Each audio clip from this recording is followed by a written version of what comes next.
आपल्या सोबत गणेश सुद्धा जोडले गेलेले आहेत ठाण्यामध्ये गणेश आपण बघतोय एक वेगळा उत्साह आहे। संपूर्ण माहोल जो आहे तो राममय झालेला आहे। भगवं वातावरण सगळीकडे पाहायला मिळतंय।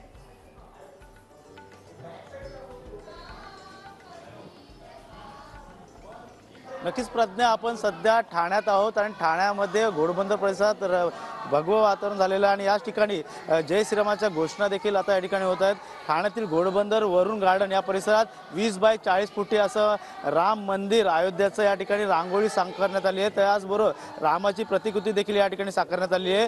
राष्ट्रवादी शरद पवार गटातील शुभम द्विवेदी यांच्याकडनं ही रांगोळी साकारण्यात आली आहे। त्यामुळे या संकुलातील सर्व नागरिक जे राम भक्त या ठिकाणी खाली येऊन श्रीरामाचा गजर करत आहे। रंगीबिरंगी रांगोळी या ठिकाणी साकारण्यात आलेली आहे। तसेच या भोवती देखील सायंकाळी मोठ्या प्रमाणात दिवे देखील लावणार आहे। एकीकडे राम मंदिर प्रतिष्ठान सोहळा पाहण्यासाठी सर्वांची उत्सुकता लागली आहे, मात्र दुसरीकडे पाहायला गेले तर ठाण्यात देखील राममय इथं भगवमय वातावरण झालेलं आहे आणि याच ठिकाणी आता सर्व महिला असतील या जय श्रीरामाच्या घोषणा देताना या ठिकाणी पाहायला मिळत आहे। आणि मोठा उत्साह वातावरण या संकुलामध्ये दिसून येत आहे। त्यामुळे नक्कीच या रांगोळीकडे देखील अनेकांचं लक्ष वेधलं झालं आहे। अनेक ठिकाणी जे आहे ते रोषणाई देखील केलेली आहे। काल देखील महाआरती देखील ठाण्यामध्ये मुख्यमंत्री एकनाथ शिंदे यांच्या हस्ते करण्यात आली होती। तर दुसरीकडे आता मोठमोठ्या रांगोळ्या देखील ठाण्यामध्ये साकारण्यास सुरुवात केलेली आहे। राम मंदिरचं अयोध्याचं जे नवीन मंदिर आहे ते कशा प्रकारे साकारण्यात आले त्याची प्रतिकृती या ठिकाणी 3Dच्या मार्फत दाखवण्यात आलेली आहे। तसेच रामाची देखील मोठी मूर्ती आहे, त्याचबरोबर हनुमानाचं देखील या